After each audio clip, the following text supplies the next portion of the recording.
Бүгін біз екінші ретті тізбекте өтпелі үрдісті есептеу әдісін қарастырамыз.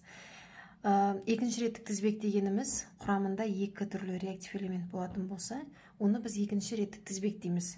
Бұндай тізбекте есептеу барысында кішкене бірінші реттікке қарағанда күрделірек болып табылады.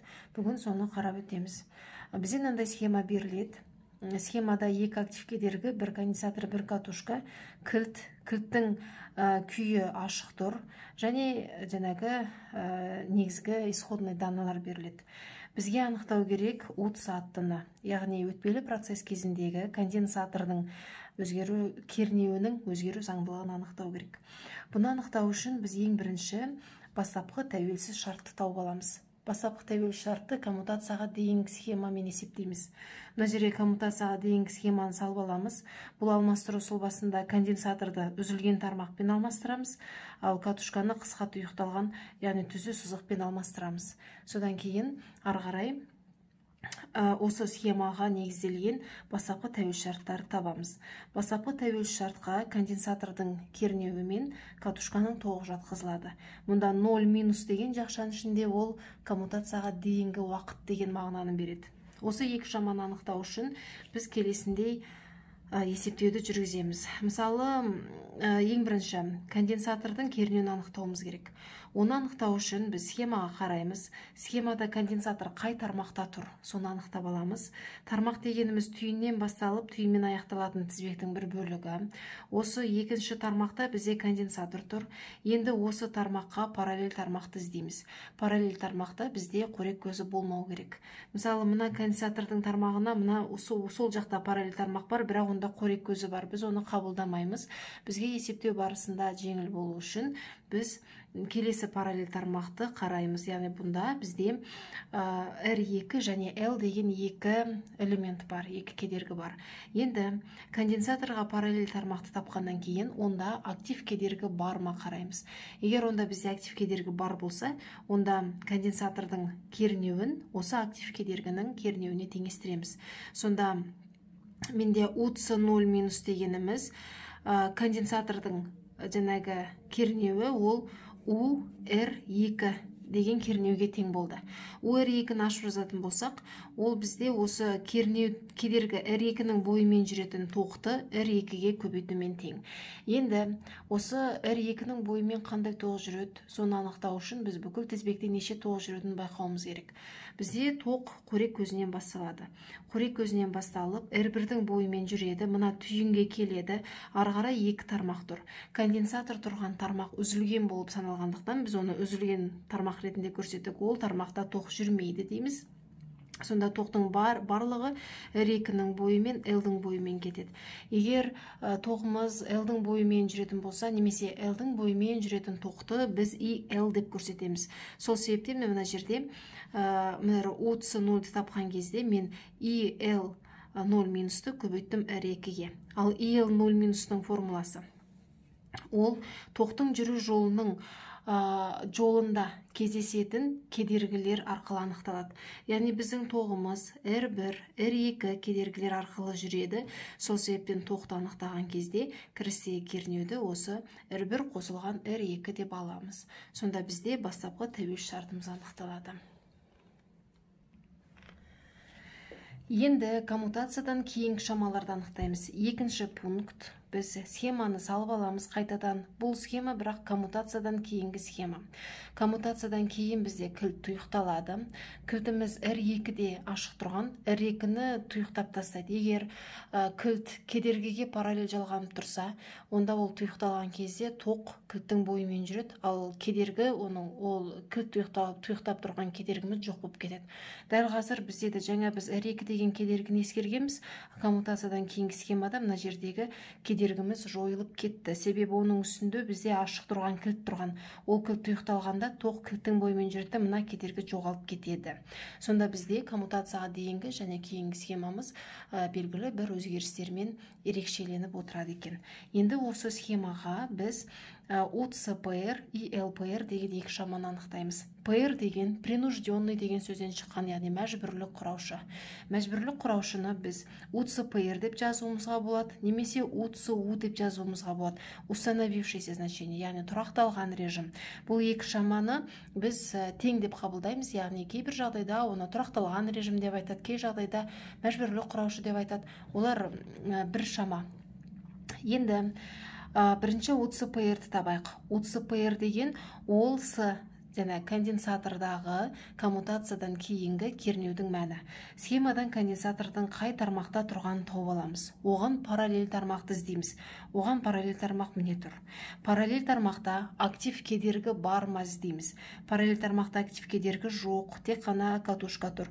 Сондықтан, егер параллель тармақта актив кедергі болмаса, онда конденсаторда кернеу де болмайды. Сонда УЦПР бізде 0-ға тең болады.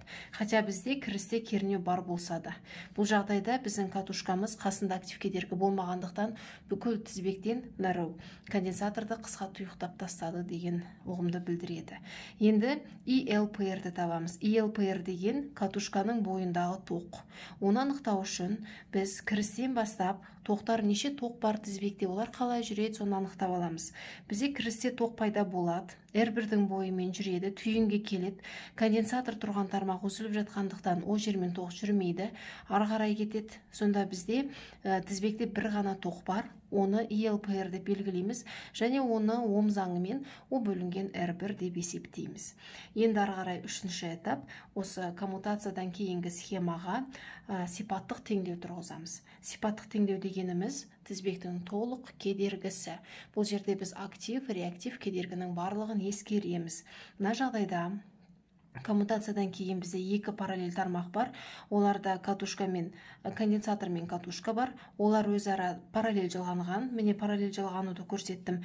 Одан шыққан кедергіміз R1-ге тізбектей жалғанады. Осылай біз өрнек құрып аламыз.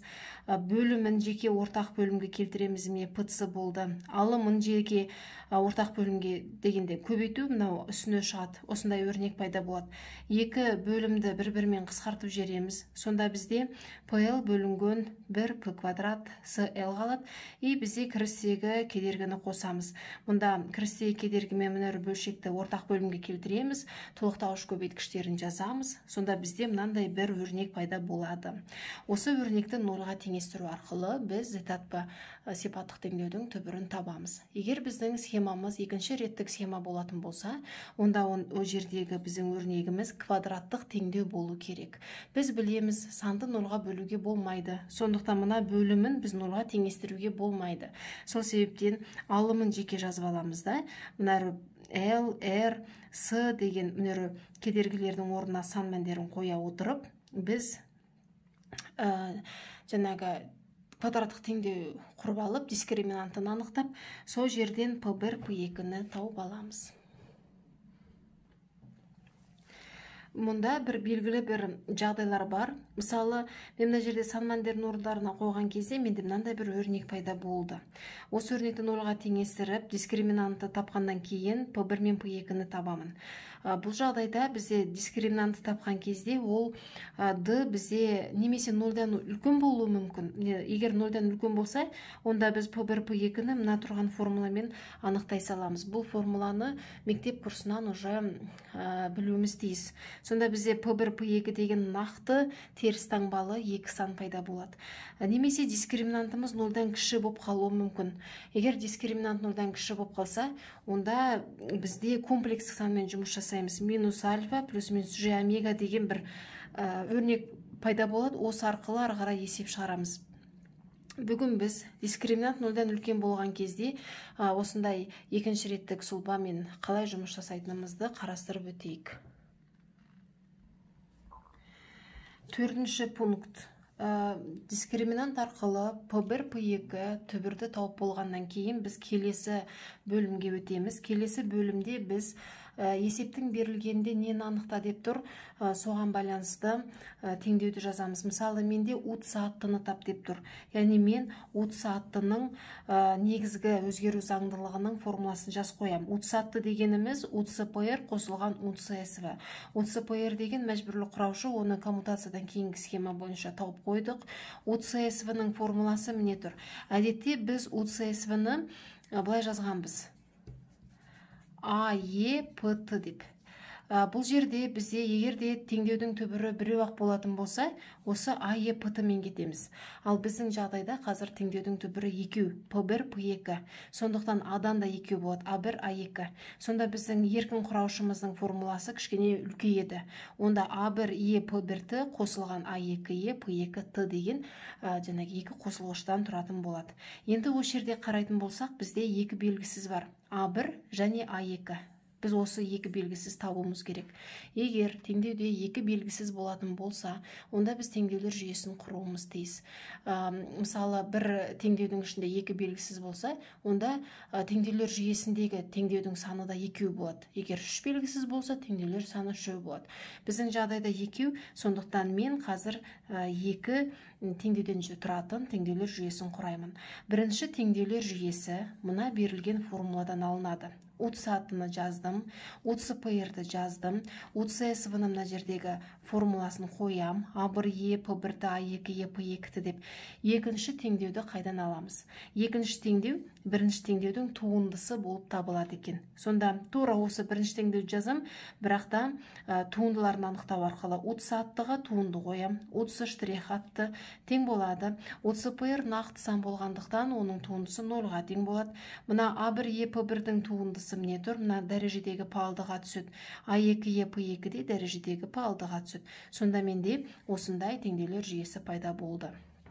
Интегралдау тұрақтыларын анықтау үшін біз коммутация кезін қараймыз. Яғни уақыттың 0-ға тең кезінде ғана ол анықталады. Тура осы теңдеулер жүйесін t-ның орнына 0 қоя отырып қайтадан жазып шығамыз. Сонда УЦ атты емес, УЦ ат 0 дейміз. T-ның орнына 0 қоямыз, тең. УЦПР өзі қалады. Мына жерде t-ның орнына 0 қойғанда P көбейту 0 болады, E-нің 0 дәрежесі 1 болады. Сонда A1-дің өзі ғана қалады. Мына жерде A2-нің өзі қалады. И мұнда УЦ штрих 0, A1, P1 қосылған A2, P2. Қарап отырсақ, біздің теңдеуіміз ықшамдалды. Енді біздің негізгі мақсатымыз A1 мен A2-ні табу. Бірақ мына жерде бізде УЦ ат 0, УЦ штрих ат 0 деген екі теңдіктің сол жағында тұрған екі мәнге сан қоюымыз керек. Содан кейін барып біз мына теңдеулер жүйесін шығара аламыз. Бұны қайдан аламыз? Ең бірінші, мына туындысы жоқ теңдеуде УЦ ат 0-ді бастапқы тәуелсіз шарттан аламыз. Бастапқы тәуелсіз шартта бізде УЦ 0 минус деген бар. Не себептен УЦ 0 минусты УЦ 0-ға қоюға мүмкіндігіміз бар? Бұл коммутацияның екінші заңы. Коммутацияның екінші заңында конденсатордағы кернеу коммутация кезіндегі мәні коммутацияға дейінгі мәнге тең болады. Сонда біз бастап тәуелсіз шартта коммутацияға дейінгі мәнді тапқанбыз, соны мұнда келіп қоя саламыз. Келесі УЦ штрих ат 0-ді қайдан аламыз? УЦ штрих ат 0 деген оның тұрақты бір формуласы бар, міне тұр. Бұл ешқандай схемаға тәуелді емес, бұл кәдімгі тұрақталған формула. Осы жерде біз ИЦ ат 0-ді с-ға бөлеміз. С берілгенде бар, ИЦ ат 0 бізде жоқ. Мұнда кейде студенттерде мынандай сұрақ туындайды, бізде конденсатордың бойымен тоқ жүрмейді деп айттық, яғни ИЦ ат 0 бізде 0-ға тең бола ма деген сұрақ туындайды. Жоқ, конденсатордың бойымен тоқ жүрмейді деп айттық, бірақ тура міне коммутация кезінде онда секірмелі түрде конденсатордың бойында тоқ пайда болуы мүмкін. Бірақ ол өшпелі болып табылады, ол өтпелі процесс кезінде ғана пайда болады да, өтпелі процесс аяқталғанда ол жоғалып кетеді. Сол мәні мынау тұрған. Келесі біздің мақсатымыз осы ИЦ ат 0-ді табатын болсақ, біз мынаны тауып аламыз. Бұны тапсақ мына жерге қойып, мына A1 мен A2-ні анықтай аламыз. ИЦ ат 0-ді табу үшін біз келесі этапқа көшейік. ИЦ ат 0-ді табу үшін біз коммутациядан кейінгі схемаға қараймыз. Әр тармаққа тоқтарын жазамыз, қандай тоқтар жүретінін. Конденсатор тұрған тармақта ИЦ деген тоқ жүреді, кішкентай әріппен көрсетеміз, себебі біз мұнда тоқтың кернеудің өзгеру заңдылықтарын жазып отырмыз. Мына конденсатордың бойындағы тоқты міндетті түрде ИЦ деп көрсетесіңдер, катушканың бойындағы тоқты міндетті түрде ИЛ деп көрсетесіңдер, ал бойында тек актив кедергісі бар тармақтың тоғын осы кедергінің индексімен көрсете саласыңдар. Сонда бізде 3 тоқ бар: И1, ИЦ, ИЛ. Осы схемаға Киргофтың бірінші, екінші заңын қолданып қастеңдеулер жүйесін құрамыз.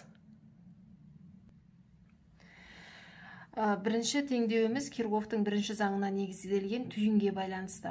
Түйінге бағытталған тоқтарды оң, түйіннен сыртқа шыққан тоқтарды теріс таңбамен аламыз. Түйінге И1 бағытталған, ИЦ түйіннен сыртқа бағытталған, ИЛ түйіннен сыртқа бағытталған, оны нолға теңдейміз. Келесі, бірінші контурға Киргофтың екінші заңын құрамыз. Бірінші контурда неше кернеу бар? Соларды есептеп аламыз. 1, 2, 3 кернеу бар. Үшеуінің алгебралық қосындысын осы контурдағы электр қозғаушы күштердің қосындысына теңестіреміз. Электр қозғаушы күш болмағандықтан нолға теңестіреміз. Үшеуін жазып алдым. R1-дің кедергісі И1 көбейту R1, конденсатордың кедергісі УЦ, и кірістегі кернеуі, конденсатордың кернеуі УЦ, и кірістегі кернеу У. Осылардың таңбаларын қоямыз. Кірістегі кернеу сағат тіліне қарсы болғандықтан алдын минус деп аламыз. Енді екінші контурға құрамыз. Екінші контурда екі ғана кернеу бар: конденсатордың кернеуі және катушканың кернеуі. УЛ от 0 катушканың кернеуі, УЦ от 0 конденсатордікі. Бұнда да сағат тілмен салыстырамыз. УЛ сағат тілмен бағыттасы алды плюс болады, УЦ сағат тіліне қарама-қарсы алды минус болады. Тағы нолға теңестіреміз. Электр қозғаушы күш жоқ бұл тармақтада. И сыртқы контурды қараймыз. Сыртқы контурда бізде 1, 2 кедергі бар, и кірістегі кернеу бар.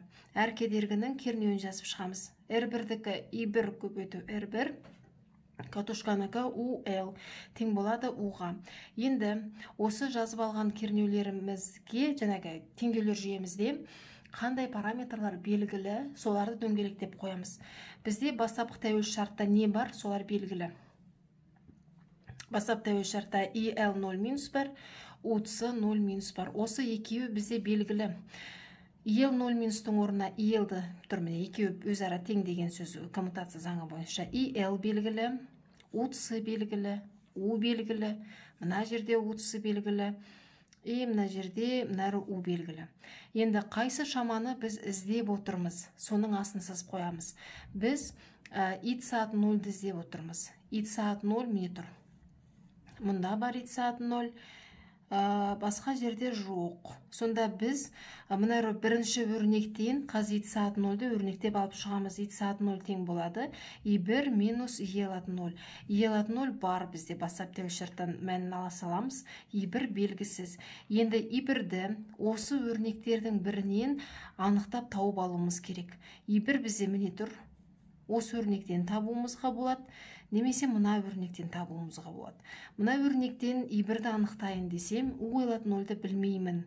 Ал мына өрнектен И1-ді анықтайын десем, мұнда УЦ от 0, У бізде бар, R1 бар, яғни маған тиімді теңдеуі міне осы болып тұр. Осын жеке көшіріп ал келем. R1, I1 от 0, УЦ от 0, У деп.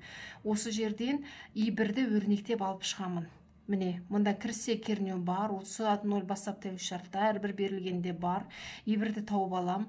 Тапқан И1-ді мына жерге келіп қоямын. Содан мен ИЦ от 0-ді тауып алам. Тапқан ИЦ от 0-ді мен бағанағы УЦ штрих от 0-ға барып қоям.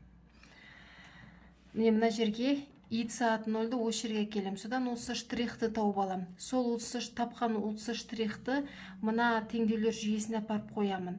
Осы жерден менің негізгі мақсатым, мына екі мәнде уже бізде жаңағы сандық мән бар. А1 мен А2-ні осы жерден өрнектеп алып шығамын. Тауып аламыз сан мәндерін. Содан кейін УЦ аттының жауабын жинап жаза саламыз. Осымен есеп аяқталды.